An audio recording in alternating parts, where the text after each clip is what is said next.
नमस्कार प्रेक्षकांनो, आजच्या एपिसोडमध्ये आपण बघूया. इथे ईश्वरी अर्णवच्या केबिनमध्ये आलेली असते. अर्णव कामानिमित्त बाहेर गेल्यामुळे आता केबिनमध्ये कुणीही नसतं.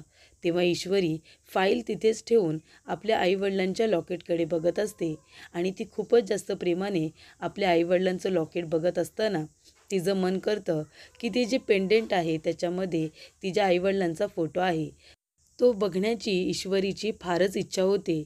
ईश्वरी ते पेंडेंट आता उघडते आणि आपल्या आईवडिलांचा फोटो बघत असते आणि तिला त्यांच्याशी आता बोलावंसं वाटतं, त्यांच्याशी विचारपूस करावीशी वाटते. तेव्हा ईश्वरी म्हणत असते, "कसे आहात आई बाबा?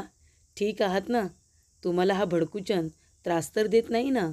असं म्हणाल्यानंतर तेवढ्यातच अर्णव ईश्वरीच्या मागेच येऊन उभा राहिलेला असतो. तेव्हा अर्णव म्हणत असतो, "नाही, नाही देत त्रास मी त्यांना." तेव्हा इथे आता ईश्वरी गप्पच बसते, कारण तिचा खूप मोठा पचका अर्णवने केलेला असतो.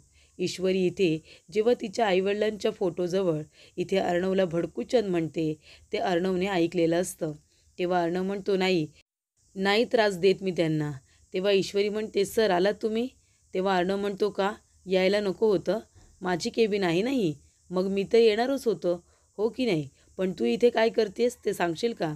तेव्हा ईश्वरी म्हणते, "सर, मी इथे आले होते, हे बघत होते सर मी. म्हणजे ह्या पेंडेंटच्या इथे जी किंमत लिहून ठेवली आहे ना, ती मी सतत बघत असते.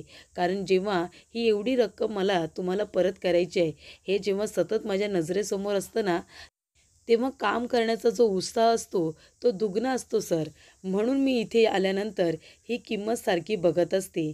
तेव्हा ईश्वरी म्हणते, "सर, कसं आहे ना, एकदा का तुमची ही रक्कम तुम्हाला परत केली की मी मोकळी इंदोरला जाण्यासाठी, की मी इंदोरला जायला मोकळी." असं जेव्हा ईश्वरी म्हणते तेव्हा अर्णवला परत राग येतो. अर्णव म्हणत असतो, "हां हां, जसं काय इंदोरला सगळेजण तुझी वाटच बघतायत ना." तेव्हा ईश्वरी म्हणते, "काय? काय म्हणालास सर?" तेव्हा अर्णव म्हणतो, "काही म्हणालेलो नाही आहे.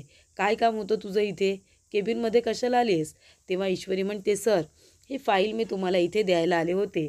तुम्ही सांगितलेले सगळे पेपर्स मी तयार करून ठेवलेत आणि सर याच्यामध्ये एकसुद्धा प्रिंटिंग मिस्टेक नाही आहे. बघा सर हवं तर तुम्ही." तेव्हा इथे अर्णव म्हणतो, "बघू दे." आणि तो आता फाईल चेक करण्यासाठी घेतो. तेव्हा एक एक पेपर बघत असताना अर्णवच्या मनामध्ये विचार येतो की तरीसुद्धा एक प्रश्न उरतोच. काल रात्री ही कुठे गेली होती त्या राकेशबरोबर, ते सुद्धा एवढ्या रात्री? तेव्हा इकडे आता ईश्वरी तिच्या मनात विचार करत असते आणि अर्णव त्याचा त्याचा विचार करत असतो. ईश्वरी आपल्या आईवडिलांच्या लॉकेटकडे हळूच बघत असते, कारण तिला एकदा अर्णवचे सगळे पैसे परत करून इथे आपल्या आईवडिलांचं लॉकेट परत घेऊन जायचं आहे. पण इथे आता अर्णवचं लक्ष ईश्वरीकडे जातं. त्याला आता ईश्वरीला विचारायचं असतं की काल रात्री तू कुठे गेली होतीस? हा प्रश्न तिला विचारायचा असतो. पण आता हा प्रश्न कसा विचारणार ना? काहीतरी कारण तर हवंय. तेव्हा इथे अर्णव आता फिरवून फिरवून तिला हा प्रश्न विचारत असतो.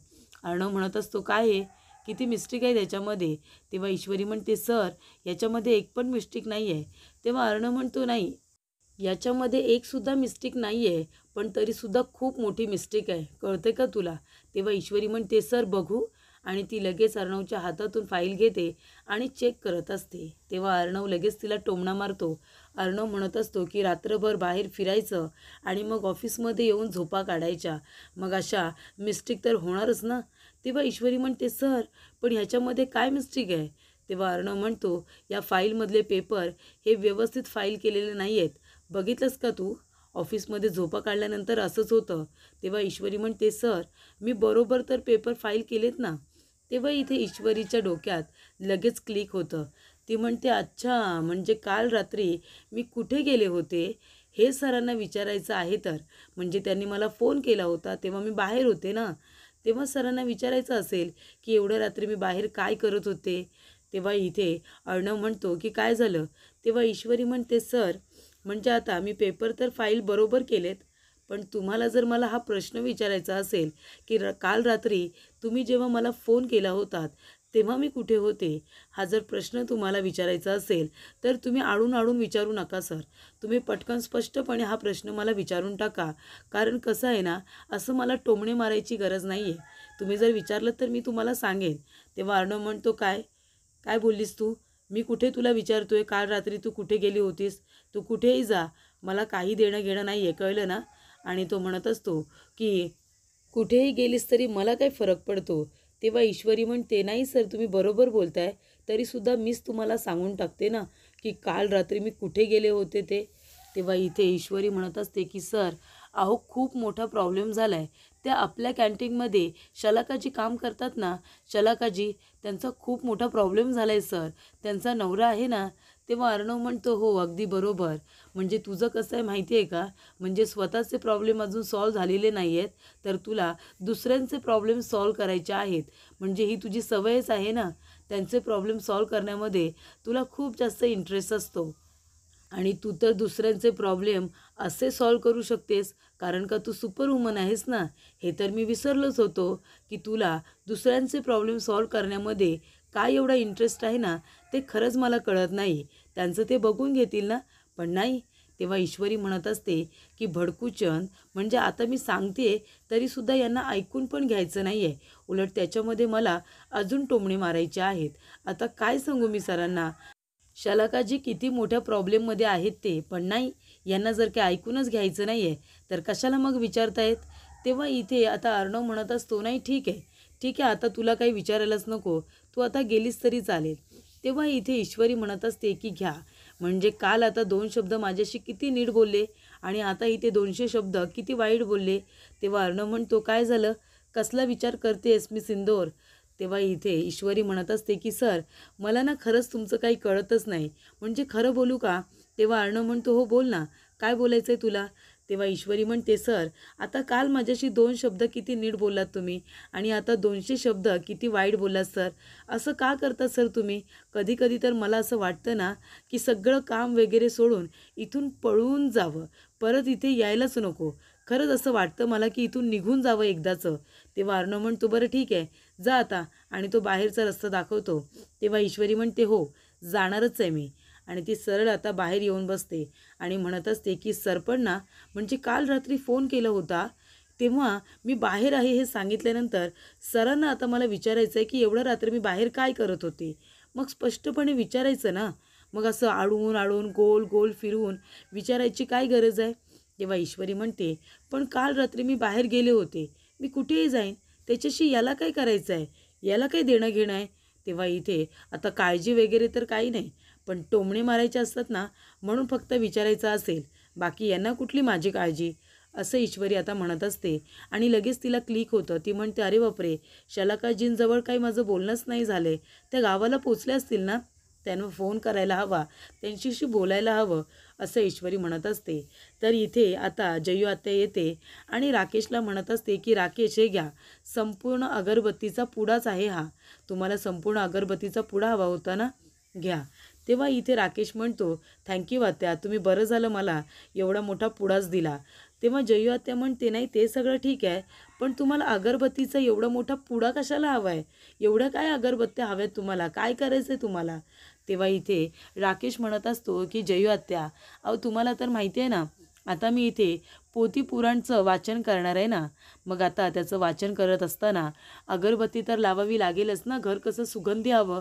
मग आता तुम्हाला तर माहिती आहे त्याचं वाचन करत असताना वेळ कसा जातो, दिवस कसे जातात ते कळत नाही, म्हणून मग कसं मी सगळं सामान आणलं होतं, फक्त आता अगरबत्तीचा पुडा तेवढा आणायचा राहिला होता आणि मग आता मी तो आणण्यासाठी जाणार, म्हणून विचार केला जर तुमच्याकडे असेल तर आता घेतो, नंतर तुम्हाला आणून देतो. तेव्हा जयू आता म्हणते, नाही हो, त्याची काहीच गरज नाही आहे. तेव्हा इकडे आता लगेच नम्रता म्हणते की तुम्हाला जर वाचन करायचं आहे तर मी एक काम करू का, तुमचं घर आहे ना पूर्ण झाडून देते, पुसून देते, म्हणजे वातावरण कसं एकदम शुद्ध होऊन जाईल. चला मी तुमचं घर क्लीन करून देते. तेव्हा राकेश म्हणतो, नाही नको नको, कशाला. तेव्हा जयू आत्या म्हणते, अरे राकेश असं काय करताय तुम्ही, ती जर घर साफ करून देते तर देऊ दे ना, तेवढंच तुम्हाला वाचनाला बरं पडेल. तेव्हा राकेश म्हणतो, नाही नको नको, गुरुजींनी सांगितले की सगळी कामं मला स्वतःला हातानेच करायची आहेत, त्याच्यामुळे आता कोणाची मदत नको, जसं गुरुजींनी सांगितले तसंच करायला हवं ना, म्हणजे त्याच्यामध्ये काही बदल नको असं मला वाटतं. राकेशला आता इथे घामच फुटलेला असतो. तेव्हा जयू आत्या म्हणत असते की राकेश, तुम्हाला इतका घाम का येतोय. तेव्हा राकेश म्हणत असतो की आत्या, अहो उकाडा किती वाढलाय, एप्रिल मे, म्हणून मला खूपच इथे गरम होतं आणि सारखा घाम येत असतो, कारण गरमीचे दिवस आहेत ना म्हणून. तेव्हा इकडे आता ईश्वरी राकेशला फोन करते. राकेशला फोन करते म्हणजे तिने शलाकाच्या मोबाईलवरती फोन केलेला असतो, पण तो फोन असतो राकेशकडे त्याच्या खिशामध्ये. तेव्हा ईश्वरी आता शलाकाला फोन करते, तेव्हा तो फोन जो राकेशकडे असतो तो वाजतो. तेव्हा राकेश आता हळूच फोन बाहेर काढतो. तेव्हा इथे कुणाचा फोन वाजतोय असं आत्या विचारते. तेव्हा इथे राकेशने आपल्या खिशातून फोन काढलेला असतो. तेव्हा जयू आत्या म्हणते, काय हो राकेश, तुमच्याकडे 2 फोन आहेत का? तेव्हा इकडे नम्रता म्हणते, तुम्ही बोलला नाहीत कधी? तेव्हा राकेश म्हणतो, नाही आत्या. आणि तो आता इथे सगळ्यात आधी तर ईश्वरीचा फोन कट करतो आणि म्हणत असतो की हा फोन माझा नाही आहे, हा फोन क्लायंटचा आहे. तेव्हा जयू आत्या म्हणते, मग तुमच्याकडे काय करतोय? तेव्हा राकेश म्हणत असतो की हा फोन क्लायंटचा आहे, पण तुम्ही माझ्याकडे ठेवून घेतला आहे. क्लायंटला धमक्यांचे सारखे फोन येत होते ना, तेव्हा त्यांना भीती वाटत होती. मीच त्यांना म्हणालो की हा फोन तुम्ही माझ्याकडे द्या. तुम्हाला जे कोणी गुंड लोक धमकी वगैरे देत आहेत ना, त्यांच्याशी मी डील करतो, मी त्यांच्याशी बोलतो, असं मी माझ्या क्लायंटला सांगितलं आणि म्हणूनच हा फोन मी माझ्याकडे ठेवून घेतला आहे. तेव्हा इकडे आत्या म्हणते, हो का? नाही, तुम्ही खरंच खूप करता हो तुम्ही सगळ्यांसाठी, आणि तुमचे क्लायंट तर तुमच्यासाठी किती महत्त्वाचे आहेत हे सुद्धा आम्हाला चांगलंच माहिती आहे. तेव्हा इथे ईश्वरीचा फोन तर आता कट केलेला असतो. त्यानंतरला इथे राकेश म्हणतो, बरं ठीक आहे, आता निघू का मी? मला सुद्धा खूप कामं आहेत ना आता, म्हणून. तेव्हा इथे राकेश आता निघून गेलेला असतो. तेव्हा इथे जयू आत्याला त्याच्या बोलण्यामध्ये काही बदल वाटत नाही, पण नम्रताला मात्र आता त्याच्या वागण्या बोलण्यावरती थोडा संशय आलेला असतो, थोडं संशयास्पद वागत असतो. तेव्हा इकडे नम्रता म्हणते, आत्या, तुला ह्या राकेशजींचं वागणं थोडं विचित्र वाटत नाही का गं? तेव्हा नम्रता असा प्रश्न विचारते, त्याच्यावरती आत्या म्हणते, नाही गं, विचित्र कशाला? त्यानंतरला नम्रता मात्र आता गप्पच बसते. तर इकडे प्रेक्षकांनो, आकाशचा नम्रताला फोन आलेला असतो आणि आकाश म्हणत असतो, तुला माहिती आहे का नम्रता, म्हणजे मला असं वाटतंय की आता ईश्वरीमध्ये आणि दादामध्ये सुद्धा मैत्री होईल, आणि त्यांचं नातं आहे ना, थोडं मैत्री पलीकडचं सुद्धा असणार आहे. कारण तुला माहिती आहे का, अगं काल रात्री दादा आहे ना, तो ईश्वरीचे फोटो बघत बसला होता त्याच्या लॅपटॉपवरती. तेव्हा इकडे आता आपल्यामध्ये जशी मैत्री आहे तशी त्यांच्यामध्ये सुद्धा लवकरच मैत्री होईल, असं आकाश म्हणत असतो. तेव्हा इथे नम्रता लगेच लाजायला लागते, पण इथे लावण्य आलेली असते आणि लावण्याने आकाशचं सगळं बोलणं ऐकलेलं असतं. तेव्हा इथे लावण्य म्हणते, आकाश. तेव्हा आकाश म्हणतो, नम्रता, मी तुझ्याशी नंतर बोलता, आणि तो फोन ठेवून देतो आणि म्हणतो, काय लावण्य, काय बोलायचं आहे? तेव्हा लावण्य म्हणत असते की आकाश, अरे आपल्या ऑफिसमध्ये जे एम्प्लॉई चांगलं काम करतात ना, त्यांना आपण काय देतो? इन्सेंटिव्ह देतो ना. तेव्हा आकाश म्हणतो, हो अगदी बरोबर.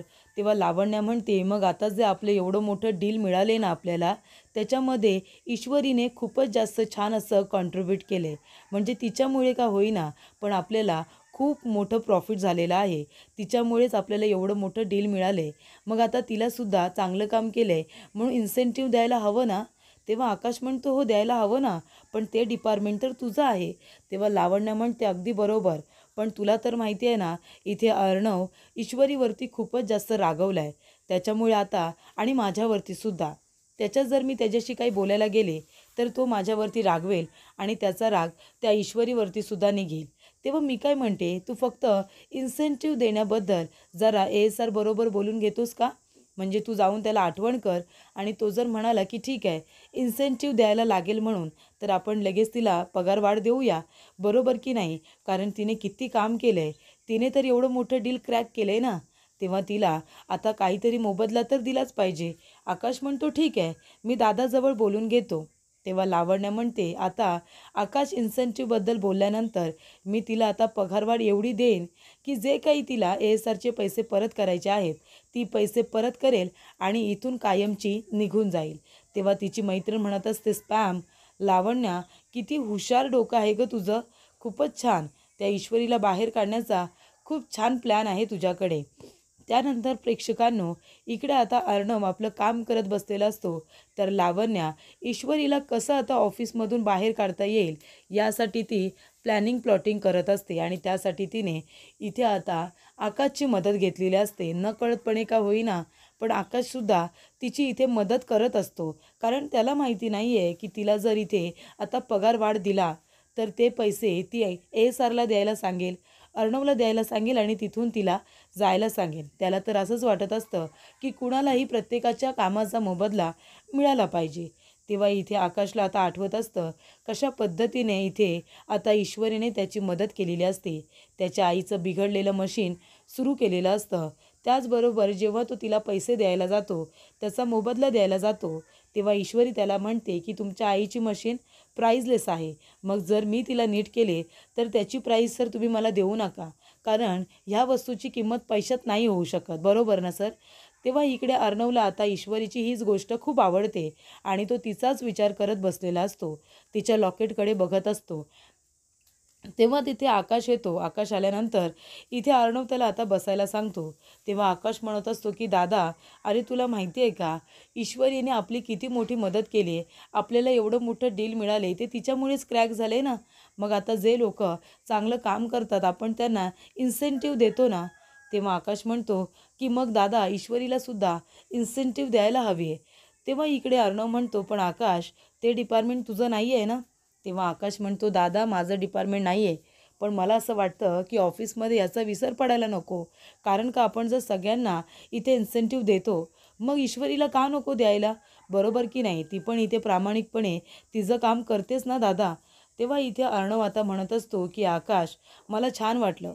म्हणजे तू ऑफिसमधल्या स्टाफची एवढी काळजी करतोयस, त्यांच्याबद्दल इतका विचार करतोयस. मला तुझी ही गोष्ट फार आवडली.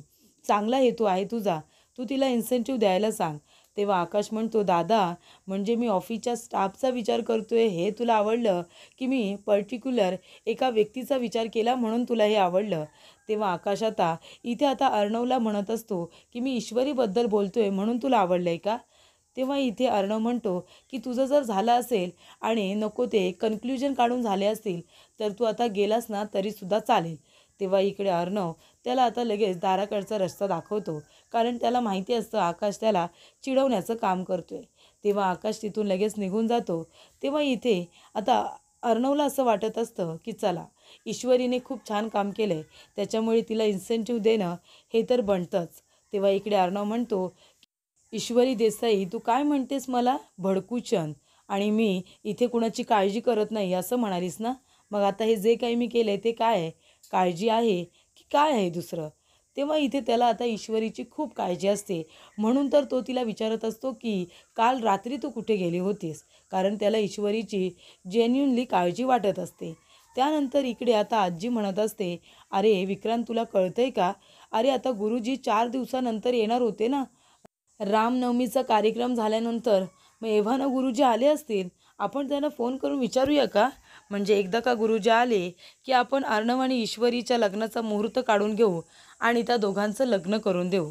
तेव्हा मामा म्हणतात, मी आत्ताच्या आत्ता गुरुजींना फोन करतो. तेव्हा मामा फोन करायला जाणार, तेवढ्यातच तिथे वल्लरी ये त्याने म्हणत असते की गुरुजी काही येणार नाहीत, कारण गुरुजी गेल्यानंतर भारत दौरा पूर्ण केल्याशिवाय तरी काही ते येत नाही. तुम्ही बघाच हवं तर, मला असं वाटतंय. तेव्हा इकडे आता आजी म्हणत असतात, तुला कसं काय असं वाटतं गं? मी गुरुजींना फोन करूनच विचारते. तेव्हा इकडे आता तिचं मन सांगत असतं की गुरुजी काही अजून आले नसतील. तेव्हा आजी गुरुजींना फोन करतात. तेव्हा गुरुजीसुद्धा हेच म्हणतात की अजून ते आलेले नाही आहेत, त्यांना भारत दौरा पूर्ण करायचा आहे. तेव्हा आजी म्हणतात की माझ्या सुनबाईला बाकीचं काही जमलं नाही जमलं काही फरक पडत नाही, पण इथे मात्र अंदाज व्यवस्थित बांधता येतात. तू जो अंदाज सांगितलास ना तो खरा ठरला. गुरुजी अजून आलेले नाही आहेत, गुरुजी भारत दौऱ्यावरती आहेत. तेव्हा इकडे आता आजीला फार राग येतो, कारण इथे दुसरं कुठलंही काम जमत नसलं ही वल्लरीला तरीसुद्धा अंदाज बांधण्याचं काम ती बरोबर करत असते. तेव्हा इकडे वल्लरी म्हणते, तुम्ही कितीही प्रयत्न करा पण गुरुजी काही लवकर येणार नाहीत. आणि तोपर्यंत इथे आता अर्णव आणि ईश्वरीच्या लग्नाची पत्रिका काही जुळणार नाही आहे. त्यानंतर प्रेक्षकांनो इथे अर्णव आता एक डिझाईन तयार करत असतो. खूपच छान असं डिझाईन त्याने तयार केलेलं असतं. तेव्हा इथे ईश्वरी बघत असते. ईश्वरीला त्याने बोलावलेलं असतं. तेव्हा ती म्हणते, सर मी आतमध्ये येऊ का? तेव्हा अर्णव म्हणतो की हां मी सिंदूर या. तेवढ्यातच ईश्वरी आता बघते तर त्याने छान असं चित्र काढलेलं असतं. तेव्हा अर्णव म्हणतो हे घे, आणि तो डिझाईन आता ते ईश्वरीला बघायला सांगतो आणि म्हणतो सांग कसं आहे हे. तेव्हा ईश्वरीला आश्चर्य वाटतं. ईश्वरी म्हणते, अरे बापरे, आज मला चक्क विचारलं जाते की कसं आहे चित्र म्हणून. आता मी काय सांगू? तेव्हा इथे काहीही सांगितलं तरीसुद्धा मलाच ऐकावं लागणार आहे. तेव्हा अर्णव म्हणतो काय झालं, काय बघतेस, डिझाईन कसं आहे ते सांग. तेव्हा ईश्वरी म्हणत असते, सांगू की नको सांगू तोच तर विचार करते. म्हणजे आता मी जर खरं खरं काही सांगितलं तर मी काय सांगते हे बाजूलाच ठेवाल आणि उगाचच मला 4 शब्द ऐकायला लावाल. मग आता ते 4 शब्द मी ऐकायला हवेत की नको याचा विचार करते. तेव्हा अर्णव म्हणतो, एवढं बोललीस, 2 शब्द बोलली असतीस ना, चांगलं की वाईट, तरीसुद्धा चाललं असतं ना. तेव्हा ईश्वरी म्हणते, बरं ठीक आहे, आता तुम्ही जर मला विचारताय तर मी सांगते. आणि इथे अर्णवच्या हातातून ते डिझाईन आता ईश्वरी घेते आणि ते डिझाईन खूपच जास्त प्रेमाने बघत असते. ईश्वरीला सुद्धा अर्णवने तयार केलं ते डिझाईन खूपच जास्त आवडलेलं असतं. तेव्हा अर्णव म्हणतो, हे डिझाईन मी तयार केलं आहे, पण तू सांग की हे डिझाईन मी कसं तयार केलं आहे म्हणून, कसं वाटतंय तुला. तेव्हा ईश्वरीला तर फारच आवडलेलं असतं. ईश्वरी आता मनापासून ते बघत असते आणि ती जरी काही बोलत नसली तरीसुद्धा तिच्या नजरेतून, तिच्या चेहऱ्यावरून अर्णवच्या लक्षात आलेलं असतं की तिला हे डिझाईन खूपच जास्त आवडलेलं आहे. आणि तिच्या चेहऱ्यावरचं स्माईल बघून इथे आपोआप आता अर्णवच्या चेहऱ्यावरती सुद्धा स्माईल हे आलेलंच असतं. म्हणजे त्याला फक्त ईश्वरीला आता कसं खुश ठेवायचं आहे, कसं आनंदी ठेवायचं आहे याच्याकडेच त्याचा कळ असतो. तर पुढील भागामध्ये आपण बघूया प्रेक्षकांनो, इथे आता ईश्वरी म्हणत असते की माझ्या अकाउंटला 60,000 रुपये आलेत, पण कसे काय. तेव्हा लावण्या म्हणत असते, आले ना तुझ्या अकाउंटला 60,000 रुपये, मग आता एक काम करायचं, हे पैसे घ्यायचे आणि ASRला सगळे पैसे तुझ्या लॉकेटचे परत करायचे आणि हे पैसे परत केल्यानंतर तुझं लॉकेट घ्यायचं आणि लगेचच इथून गेट आऊट व्हायचं, इंदोरला निघून जायचं, कळलं ना तुला. आता इथे तू राहायचं नाही, कळलं. तेव्हा इकडे आता लावण्याने तिला अर्णवला ते पैसे परत देण्यासाठी सांगितलेले असतात, म्हणून तर तिला आता इन्सेंटिव्ह म्हणून तिने 60,000 रुपये दिलेले असतात. आणि अर्णवने सुद्धा आकाशला सांगितलेलं असतं की तिला रक्कम ही मोठी द्यायची, जास्त पैसे द्यायचे, पण त्यांनी इथे चांगल्या हेतूने सांगितलेले असतात. त्यानंतर ईश्वरी येते आणि ते अर्णवला म्हणत असते की सर हे घ्या आता, मला इथे काम करायचं नाही, हे माझं रेझिग्नेशन लेटर. जेव्हा ईश्वरी आता रेझिग्नेशन लेटर अर्णवला देते, त्याला इथे खूप मोठा धक्का बसलेला असतो.